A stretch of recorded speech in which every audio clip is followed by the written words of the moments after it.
Welcome everyone, this is the 31 Days of Dread, and I am your host, Peter A. DeLuca, aka PAD, and this is where we do one horror movie a day for the entire month of October. That's 30, if you can't count, that's 31 movies celebrating the greatest genre of them all, the greatest experimentational platform of them all, the greatest young filmmaker discoverer of them all. It is horror, 31 days coming at you. Look out, ghouls and ghosts, it gets spooky.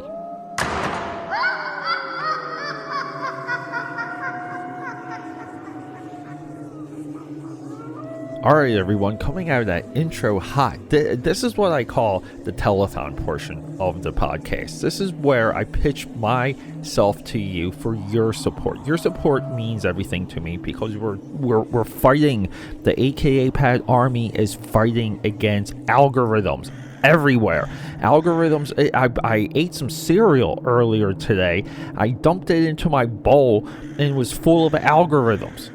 Okay, bad joke. Alright. Sharing this podcast, telling your friends about it, leaving comments, leaving reviews. This is how we grow AKAPAD's audio audacity. Your support there is more valuable than anything other than like a high five in person, because I'd love a high five in person. Here we go. All systems are ready. Day 1, the 31 Days of Dread. We're talking Malignant. Now, this is a part of a huge block because, I mean, I kind of did notice it when I saw Aquaman, a James Bond movie. And then, you know, like, along the way, I just found myself always watching and rewatching Fast and Furious 7 because I love that intro so much with Jason Statham breaking out of the prison hospital. And it's almost like a flashback intro, you know, like the path of destruction, but it's amazing, it's cool.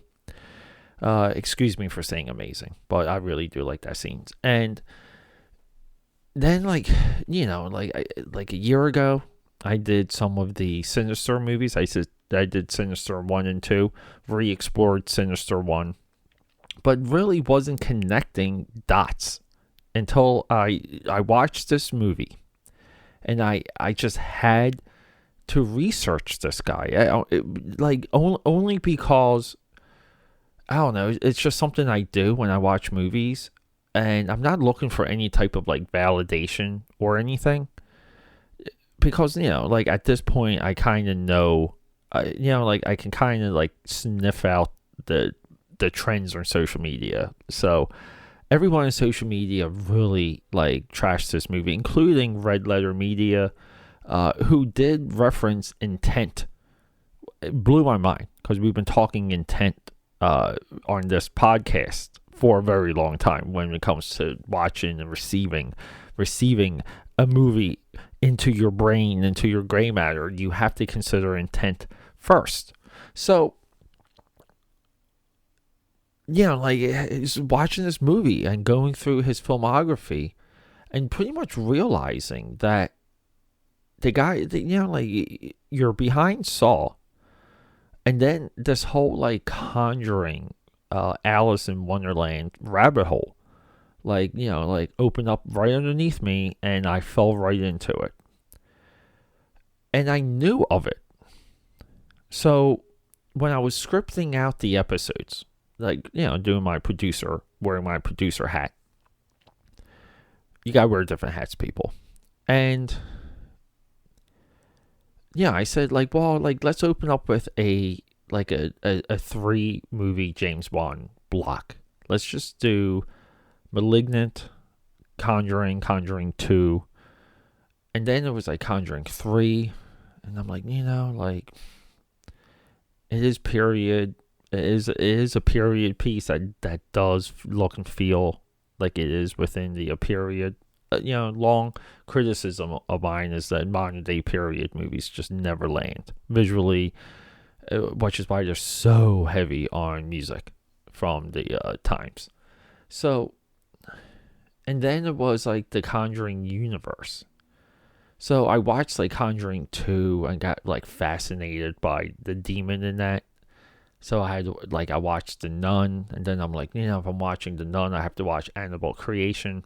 And then it's like, I really should do Chris Rock and Spiral, because what the hell is he doing in a freaking Saw movie? But he's there.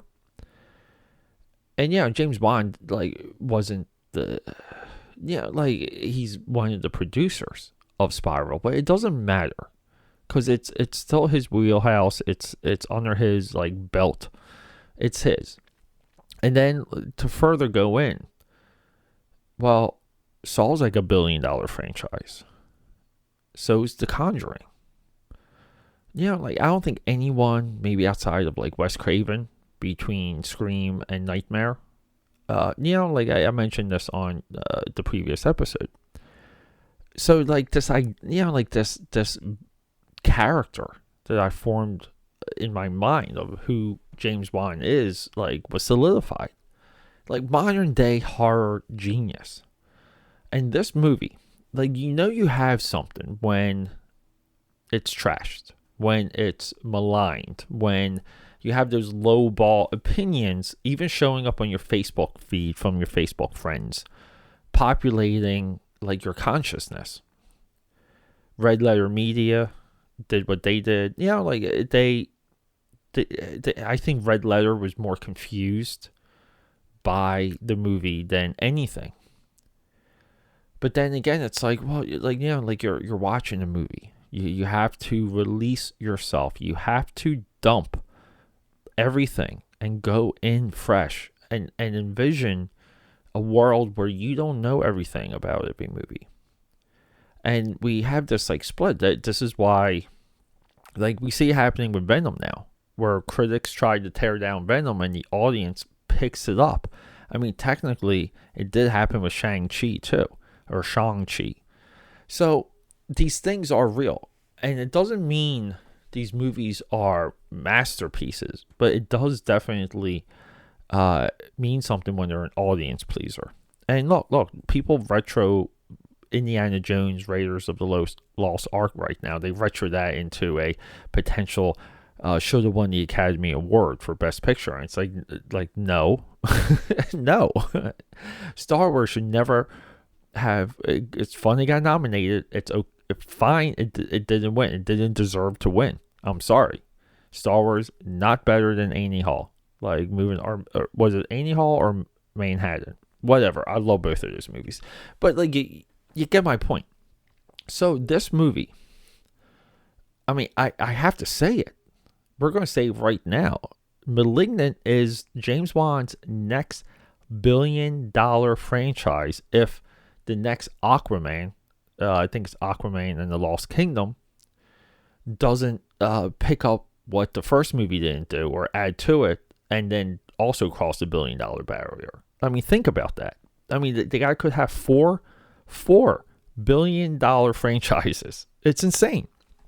And he's so freaking young, and I'm hoping he doesn't, overflow into drugs and, get some of that Maui Wowie and black out for the rest of his life. I'm hoping he stays the path. So this movie, I mean, it's so rapid. It's bizarre. The filmmaking within the movie is expert. Because the movie there's a technical aspect to this, and there's also a technical aspect to what the story is and what the hook is, what Malignant actually is within the movie. There's a storytelling hook to it, and it's tough. It's a very technical script. It's a technical resolution, and technically, this movie ends. I mean, if they made a sequel, should we just call the sequel right now? The sequel for Malignant, Scene 1, Act 1. The girl is in a mental asylum. She's been charged with mass murder, because that's literally what happens at the end of this movie. She's worldwide known for killing a whole police station. I'm sorry, Terminator. We have a better slaying of police officers. Finally.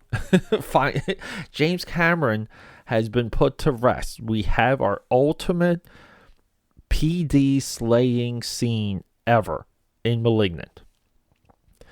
And then it's a the creature that's inside of her helps her escape, and they actually team up.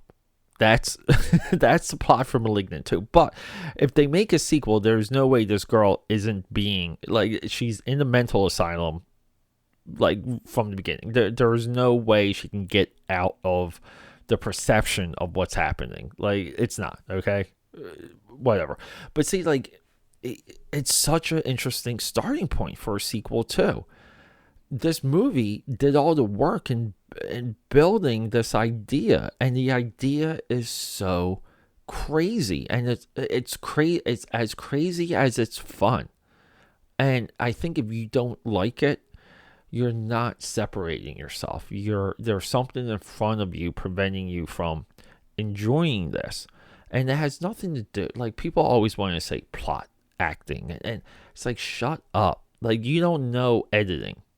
I don't know editing. I edit movies and footage every single day. I'm exaggerating a tad. Okay, it's hard to pinpoint any type of editing like criticism. It really is. It's nearly impossible. When it comes to acting, people are like, "Oh, I wish there was more character development. I wish the actors weren't so stiff." Like, okay, like, sure. Like, you don't think like everyone's always acting, and like, like everyone's always acting. So there's a baseline. Now, there's a level of like quality that might come around the acting that like the story and plot and situation that kind of moves along quick enough. Look, I just watched the that Sopranos movie, and like Ray Liotta in that movie, he's almost like Nicolas Cage. It's like he's so over the top, but no one's going to say that. No one's going to say about that in Saints of Newark. They're not. But this movie challenges all of these things, and that's also why it's important. It's powerful. It's super powerful because this is a movie that was dropped on HBO Max. It's a part of that this new rhythm. This I don't know, like HBO Max shattered the glass when it comes to how to do these rollouts. Every one of them seems to be a success. The ones that aren't just kind of disappear. Like, there was the Angelina Jolie movie, like really the Jared Leto movie, the Denzel Washington Jared Leto movie, we kind of let pass. But, King Kong, Mortal Kombat, they seem to be on the run. They legit seem to be on the run of these interesting, like, blockbuster rollouts that are like crowd pleasers, but they're not over the top crowd pleasers, but they're enough to sustain the app. So that's what I mean. It's important. It's a timely drop. I think this movie's going to grow and grow and grow, just like in Mark Wahlberg in Boogie Nights. And it's a hell of a lot of fun. The violence is great. The sequence at the end is awesome. There's a really cool freaking chase scene through the underground city of Seattle. I think they're in, like, or San Francisco or some shit. But it's cool. It's visual. It's a horror concept. It's something we've never seen before. Like, okay, like, this is also a criticism. How often do we hear things aren't original? We shouldn't do adaptations. We have to do original things. Okay, here's something you literally never seen before. If you've seen it, you've seen it in a different fashion. If you're comparing it to Basket Case, if you're comparing it to Total Recall, it's a surface level comparison. Like, same as comparing the Samaritan in Astro City and Superman, because they're wearing a cape and they're the same character. They're not. I've read both. I know both through and through. They're not. And and that type of pushback pisses people off. It really does. So everyone, check this out. Tomorrow, The Conjuring. The day after that, The Conjuring 3. Or 2. I can't count. The day after that, Conjuring 3. Then we're going to get into The Nun. Then we're going to do Annabelle. Then we're going to do Spiral. It's a James Bond love fest. But hey, we have a lot to say. Oh, by the way, Stephen King tweeted out about this. I'm going to quote this tweet. I watched Malignant on HBO and thought it was brilliant. That's Stephen King. Ignore him for his political opinions. We don't want that. I mean, here's another tweet about Ron DeSantis. Okay. Right, we don't want that from you, Stephen King. We love your horror opinions. Keep those coming. Everyone, rock and roll. We're going. Let's do this. And to continue this telethon where we're not talking about high fives, there's other ways to support me. I'm a living professional. I'm a full-time freelancer. Anything you see on this, like here on this podcast or see in my social media, I make everything. It's all made by me. That's a part of my pitch to you. And you can purchase professional services through AKAPAD.com. That's a pipeline to me if you want to send me a message. But also while you're there, you can sign up for my newsletter. You're going to get deals. You're going to get coupons. You're going to get 2 free trading cards mailed to you free worldwide. And they're 2 Wolfpack trading cards, 2 original characters, for upcoming comic book work. And speaking of comic books, you can go to Etsy, type in Uzi Susie, and that's where you're going to find my mini comic. You can purchase existing issues and pre-order upcoming issues along with bundles if you missed any, like issue 1, 2, or 3 or whatever. There, Uzi Susie is waiting for you. And keep an eye on Indiegogo. A lot of my bigger comic book projects will be available through Indiegogo. All of those updates will be here on this podcast. So if you're a regular listener, I'll let you know. We can rock and roll from there. So everyone, thank you so much, and feel free to reach out to me on social media, AKAPad69, Instagram, and Xbox. That's right, you can play Halo with me. Just straight up AKAPad on Twitter, straight up AKAPad on the Facebook. My business page is there. My personal page is there. Hey, be a personal friend of mine. I don't care. Let's talk movies. Let's talk creativity. Let's talk fun. And just, who cares? Do you like, the Transformer movies? I love them. We can talk about that all night. So meet me there and we'll rock and roll. Let's get talking. We got a movie to discuss.